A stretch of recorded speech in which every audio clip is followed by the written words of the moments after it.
क्या हुआ रियांशी? इतनी चिंता में क्यों दिखाई दे रही हो तुम? परमात्मा की दया से अच्छा हुआ मैंने गुरु बना लिया।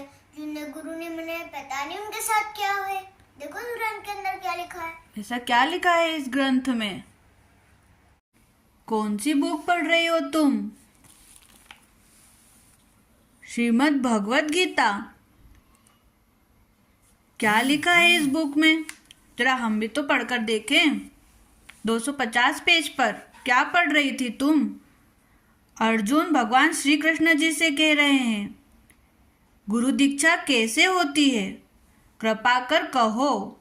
श्री भगवान उवाच, हे अर्जुन, तुमको धन्य है, तुम्हारी माता भी धन्य है, जिसके तुम ऐसे पुत्र हुए जिसने गुरु दीक्षा पूछी है।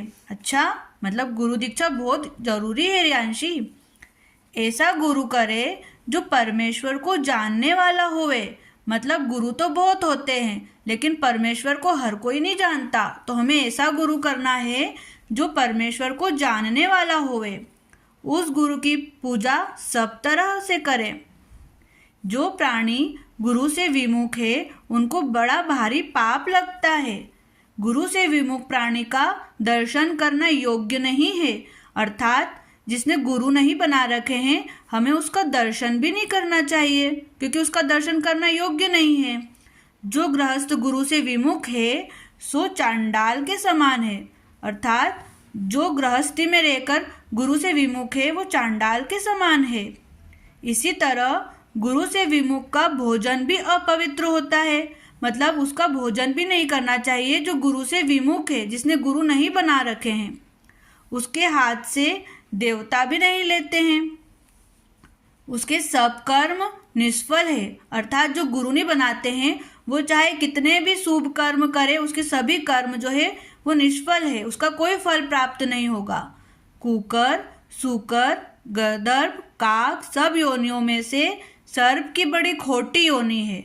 इन सबसे भी वह मनुष्य खोटा है जो गुरु नहीं बनाता। मतलब सबसे खोटी योनि सर्प की बताई गई है, उसमें भी वो मनुष्य बहुत खोटा है जो गुरु नहीं बनाता। मतलब सर्प की योनि से भी खोटा है वो मनुष्य।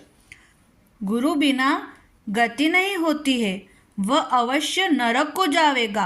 अच्छा, जिसने गुरु नहीं बनाए हैं वह प्राणी नरक को जाएगा। गुरु की दीक्षा बिना प्राणी के सब कर्म निष्फल होते हैं। जिसने गुरु दीक्षा नहीं लिए उस प्राणी के सभी कर्म निष्फल होते हैं। मतलब वो कितना भी धार्मिक कार्य करे उसे उसका कोई फल प्राप्त नहीं होगा। यहाँ पर ये कृष्ण भगवान अर्जुन जी को बोल रहे हैं रियांशी। गुरु दीक्षा बहुत जरूरी है। हाँ रियांशी, तुम सही कह रही हो। जब मैंने ये श्रीमद् भागवत गीता पढ़ी है तो उसमें भी मैंने ये जाना कि गुरु दीक्षा बहुत जरूरी है रियांशी। अभी देखते हैं और आगे पढ़ते हैं इसमें और क्या लिखा है। अब इसके 252 पेज नंबर पर भी पढ़ लेते हैं कि क्या लिखा है। सब शुभ कर्मों से गुरु सेवा उत्तम है, अर्थात जो भी हम शुभ कर्म करते हैं उसमें सबसे उत्तम गुरु सेवा को बताया गया है। गुरु दीक्षा बिना प्राणी पशु योनि में फल भोगता रहता है, अर्थात जो गुरु दीक्षा नहीं लेता है प्राणी वो पशु योनि में चला जाता है। 84 में भ्रमता रहता है, अर्थात 84 में भटकता रहता है। गुरु दीक्षा लेना उत्तम कर्म है, मतलब गुरु दीक्षा को सबसे उत्तम कर्म बताया गया है इसमें।